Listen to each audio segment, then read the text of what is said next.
সব সময় আল্লাহর কাছে এই দোয়াটা যেন আমরা করি, আল্লাহ কিয়ামতের দিন তুমি আমার হিসাব নিও না, আল্লাহ তুমি আমার বিচার বসিও না, আল্লাহ তুমি দয়া করে আমারে মাফ করে দিও। আল্লাহ যার বিচার করবেন ও জাহান্নামে যাবে, আর যার বিচার করবেন না সে জান্নাতে যাবে।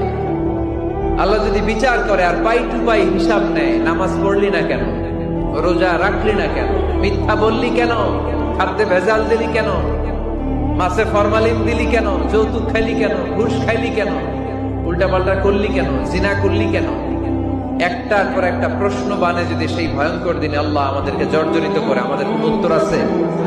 সেদিন আমাদের বাঁচার কোন উপায় আছে? তাই আমরা সবাই আল্লাহর কাছে দোয়া করবো, আল্লাহ কোনো বিচার টিচার মানি না, কোনো বিচার করতে পারবো না, দয়া করবা। কথা কয় না? কি করবে? এবার আওয়াজ করে বলেন, বিচার চান না দয়া চান?